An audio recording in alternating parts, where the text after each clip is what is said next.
East and West, Europe and Asia, Christian world and Muslim world, so many things together that can meet here in the name of Mary. As the years passed after the crucifixion of Jesus Christ, accounts of Jesus' life changed because of oral tradition and alterations in the scriptures. This resulted in many conflicting beliefs about Mary's death becoming widespread. Some claim she died by natural causes such as a peaceful sleep before ascending to heaven. Her immaculate body could not suffer the corruption of the tomb. Her divine Son has taken her up into paradise with Him. A few believe she did not die at all and merely ascended, and others are convinced she died in places like India, not Jerusalem.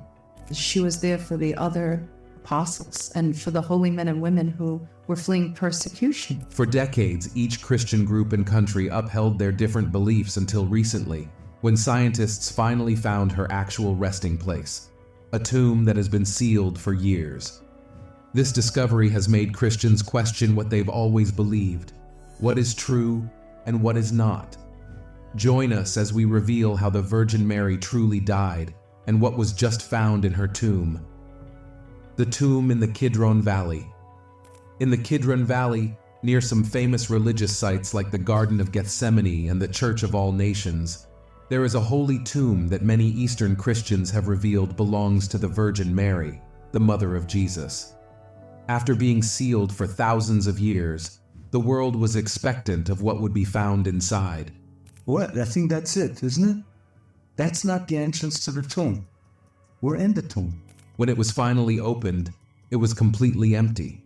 The books that claimed the Virgin Mary did not ascend to heaven have now been proven wrong, while the Christian beliefs that Mary went up to heaven with her body alive and intact seem to explain why no trace of her was left in the tomb. These Christian beliefs call this the Assumption, but as if to spice things up, there are some strange differences in how each Christian belief thinks about Mary's life and death, especially Catholicism and Eastern Christianity, and they are so contrasting that it's a very interesting thing to talk about. We're standing outside the Church of the Sepulchre of St. Mary here in Jerusalem, the place where it is traditionally believed that Mary's Assumption took place. First off, Catholics believe Mary never died in the first place, while Eastern Christians think she did die, but was buried and then came back to life on the third day, just like Jesus. After that, she went up to heaven. The Assumption of Mary is one of 4 important beliefs about Mary. The Pope, Pius XII, officially announced this teaching on November 1, 1950, in a document called Munificentissimus Deus. This teaching is connected to another important belief, the Immaculate Conception, which says Mary was born without sin. Both of these beliefs are based on the idea that Mary is the mother of Jesus, who is considered the Son of God. The Assumption of Mary doesn't specifically say whether Mary died or not, but rather that she was taken up to heaven. The Eastern Orthodox Church has a similar belief, called the Dormition of the Mother of God, which means falling asleep. This belief is not considered a dogma or official teaching in the Eastern Orthodox Church, but it is still an important part of their tradition. Pope Pius XII wrote a letter called Munificentissimus Deus, where he said that he hoped believing in Mary's Assumption would make people's belief in their own resurrection stronger. He wants people to know that just like Mary's body was taken up to heaven, our bodies will also be resurrected and taken up to heaven. There are different stories about where Mary's Assumption happened, and we'll get into that later in the video. But before that, did you know that around the 7th century, a new story circulated about Mary's Assumption? This story says that one of Jesus' apostles, often called Thomas, wasn't there when Mary died, but when he finally arrived, they opened her tomb again and found it empty, except for the clothes she was wearing. This story was later told and retold, and some versions even say that Mary dropped her belt down from heaven to Thomas as proof that she was taken up to heaven. This story is shown in many paintings of Mary's Assumption. The teaching about Mary's Assumption spread throughout the Christian world, and people started celebrating it as early as the 5th century. The Emperor Maurice made it an official holiday in the Eastern Roman Empire around the year 600. Some scholars think that the stories about Mary's Assumption and Dormition, or falling asleep, can be traced back to ancient Christian books that aren't even part of the Bible we use today. Some scholars who study the Bible think that a group of Jewish Christians in Jerusalem knew stories about the end of Mary's life, which were passed down through word of mouth. They believe that these stories were shared during the time of the apostles or soon after, and that they are based on real events. By looking at these oral traditions, they are trying to show that the stories about Mary's Assumption and Dormition are true. But another scholar named Shoemaker points out that these stories are very different from each other and don't come from one tradition. Instead, they come from many different sources and have gone as far as evolving over time. Even the scholars who believe in the oral traditions agree that the belief in Mary's Assumption as we know it today is the result of a long process of development, rather than the original story itself. The story of Mary's Assumption first appeared in a book called the Liber Requiae Mariae, or Book of Mary's Repose, which was written in the 2nd or 3rd century.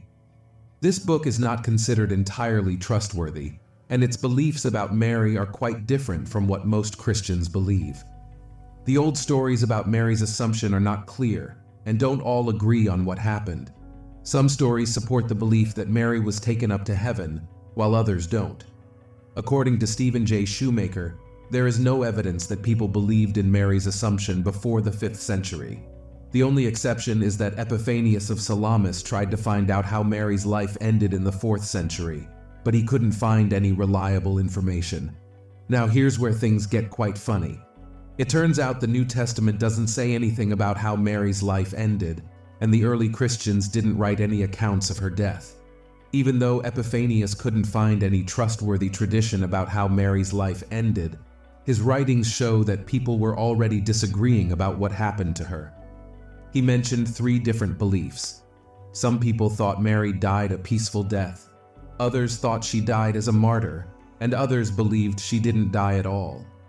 Epiphanius also wrote that Mary was like Elijah, who was taken up to heaven without dying. Mary was assumed into heaven at the end of her earthly life. She was taken up, body and soul, into heaven. This idea was repeated in later writings that aren't considered entirely trustworthy, like De Obitu Est Domini and De Transitu Virginis, which were probably written in the 5th century. Other writers like Dionysius the Areopagite and Gregory of Tours also shared similar stories.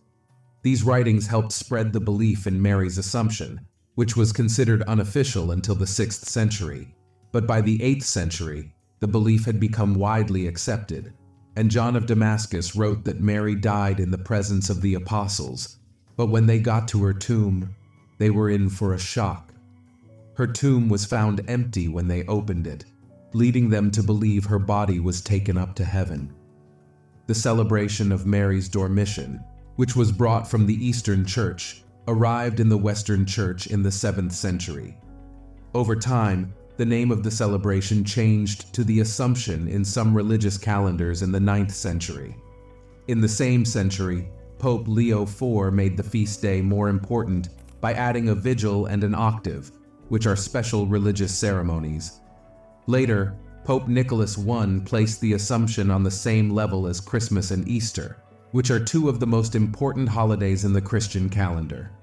Then in the 12th century, a German nun named Elizabeth of Schonau had visions of Mary and Jesus that greatly influenced the Western Church's belief in Mary's Assumption.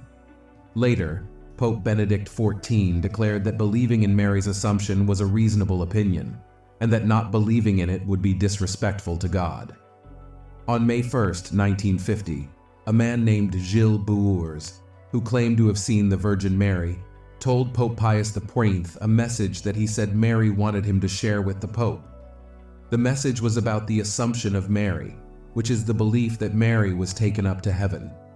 Pope Pius XII had been praying for a sign to confirm that this belief was true, and he took Gilles' message as that sign. 6 months later, on November 1, 1950, the Pope officially declared the Assumption of Mary as a dogma, which is basically a belief that is considered absolutely true by the Catholic Church.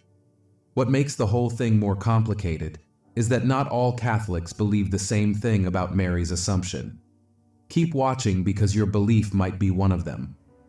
More beliefs of Mary's ascension into heaven. Some Catholics believe that Mary died before she was taken up to heaven, but they also believe that she was brought back to life by a miracle before being assumed. This belief is called the moralistic interpretation. There are also some Catholics who believe that Mary was taken up to heaven without dying first, which is called the immortalistic interpretation. Others believe that she died and was then taken up to heaven, which is called the mortalistic interpretation. The last two beliefs are allowed in the Catholic Church, and Eastern Catholics celebrate the feast day as the Dormition, but many signs in Catholic traditions, such as prayers, stories, and art, suggest that the mortalistic interpretation is more widely accepted. Remember that St. Pope John Paul II publicly expressed the mortalistic belief. The Catholic Church celebrates the Feast of the Assumption on August 15th, while the Eastern Orthodox and Eastern Catholic churches celebrate the Dormition of the Mother of God on the same date. Before the feast, Eastern Christians fast for 14 days to honor Mary's life and death. They believe that Mary died a natural death, but that her soul was taken up by Christ immediately. They also believe that her body was resurrected after her death and taken up into heaven, where she awaits the general resurrection of all believers. Protestant beliefs about Mary's Assumption vary, with some groups closer to Catholicism believing in a bodily assumption, while most Protestants do not. In the Anglican tradition, there is also a range of beliefs, with some accepting the Assumption, others rejecting it, and some considering it a matter of indifference. Although the doctrine was largely absent from Anglican worship for many years, it experienced a resurgence in the 20th century among Anglo-Catholic groups who celebrated it under different names. Today, different Anglican churches celebrate a feast day on August 15th, but with different names and focuses. The Church of England honors the Blessed Virgin Mary without specifying the Assumption, while the Scottish Episcopal Church simply calls it Mary the Virgin.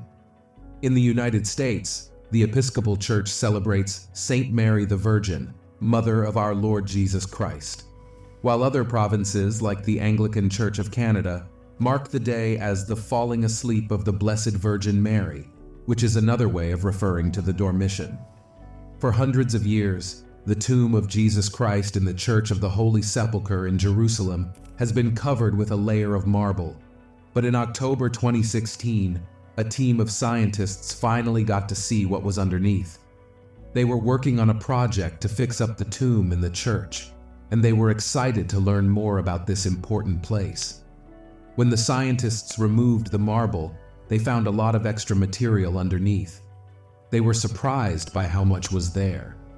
Now they get to study the original rock that Jesus' body was laid on, according to Christian belief. That's not all. According to the Christian faith, Jesus Christ was killed by the Romans and then placed in a special spot in a cave. This spot was like a shelf, carved out of the rock of the cave. This event happened either in the year 30 or 33. Christians believe that Jesus came back to life after he died, and when some women went to visit his body a few days later, they found that it was gone. The shelf where Jesus was placed is now inside a small building called the Edicule, which is like a little house. This building was rebuilt between 1808 and 1810 after it was damaged in a fire. Since 2017, a team of scientists from Greece has been working to fix up the Edicule and the tomb inside it. They are being led by a woman named Professor Antonia Moropoulou, who is in charge of the project. Scientists are very excited because they finally get to see and study a very important place that has been hidden under a thick layer of marble for so long. By studying the original rock of the tomb, scientists can learn more about what the tomb looked like a long time ago and how it has changed over time. They can also learn about how people have been honoring and respecting this place for a very long time. The scientists are using special tools and techniques to study the tomb and take detailed pictures and notes. This will allow people from all over the world to see and learn about the tomb as if they were actually there. The leader of the project, Professor Antonia Moropoulou, says that they are at a very important moment in their work, and that the special ways they are used to study the tomb will help everyone learn more about this unique and special place. The church closed early. So many people who were visiting from other places were standing outside, confused, because they couldn't get in. Inside the church, there were lots of different people, like workers wearing yellow hats, monks wearing brown robes, priests wearing black hats, and others wearing special hoods. They were all gathered around the special tomb called the edicule, trying to get a look inside. The tomb is usually dimly lit by candles, but this time it was brightly lit, showing off details that are usually hard to see. The special tomb is surrounded by a fancy building that was built in the 1800s. Right now, that building is covered in beams and safety tape. Inside the tomb, the special slab of marble that covers the important bench had been pulled away from the wall. This slab is about as big as a door and is made of white marble with a smooth finish. Underneath the marble slab, there was a stone surface that was a gray-beige color. When someone asked what it was, the person in charge of taking care of the tomb said they weren't sure yet, but it was time to use special tools to figure it out. The Church of the Holy Sepulchre, which is also called the Church of the Resurrection, is a very important place for many different groups of Christians. 6 groups take care of the church, and 3 of them, the Greek Orthodox Church, the Roman Catholic Church, and the Armenian Orthodox Church, are in charge of making big decisions. The other 3 groups, the Coptic, Ethiopian Orthodox, and Syriac communities, also have a say in what happens at the church. The church has some special areas that all the groups use together, and one of those areas is the tomb where Jesus is said to have been buried.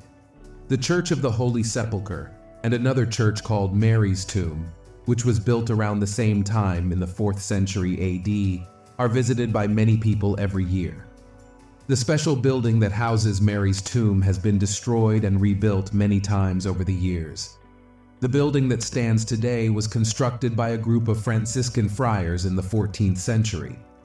The Greek Orthodox Church is the main caretaker of the building, but they share some responsibilities with other Christian groups. To reach Mary's tomb, visitors must go down a long staircase that is over 1,000 years old. On the way down, they pass by 2 smaller chapels, one dedicated to Mary's husband, Joseph, and another dedicated to her parents. When they reach the tomb, they have to duck down to enter the small space. Inside, they are surrounded by beautiful religious art and icons from the Middle Ages. The atmosphere is peaceful and reverent, as pilgrims come to pray and light candles. Before scientists finally found Mary's resting place, there were several spots believed to be where she was buried, and you won't believe how some traditions have justified their claims. Some places where people believed the Virgin Mary was buried. There are different beliefs about the tomb of the Virgin Mary.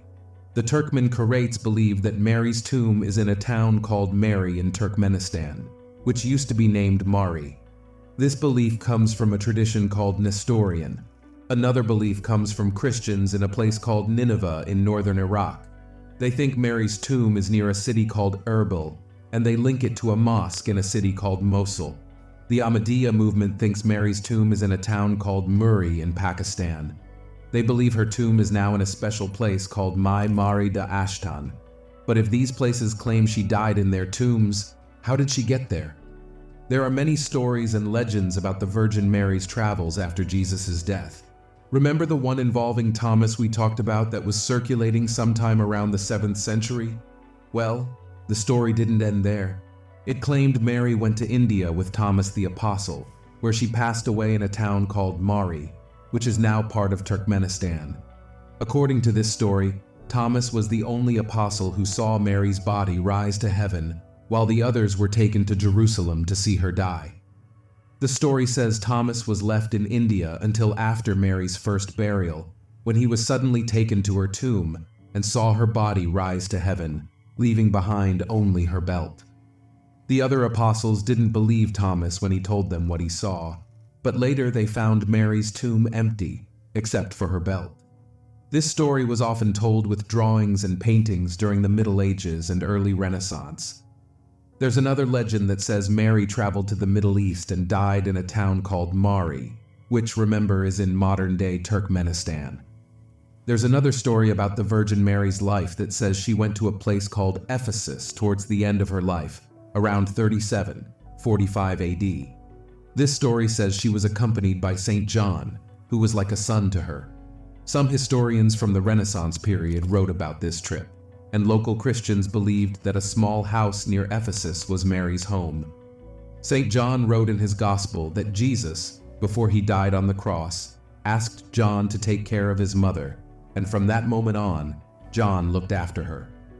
The book of Acts tells us that after Jesus' death, his followers faced persecution in Jerusalem. Saint Stephen was stoned to death in 37 AD, and Saint James was beheaded in 42 AD. The apostles then decided to spread out across the world to preach the gospel, and Saint John was given the responsibility of preaching in Asia Minor, which is now modern-day Turkey. He likely took Mary with him to escape the persecution in Jerusalem. Two historical pieces of evidence support this story. First, the tomb of Saint John is in Ephesus, and second, the first church dedicated to the Virgin Mary was built there. So up and down the ages, the church has had to deal with heresies. And in 428 AD, the Bishop of Constantinople was Nestorius. In the early days of the church, buildings were only dedicated to people who had lived or died in that place. So this shows that Mary was indeed in Ephesus.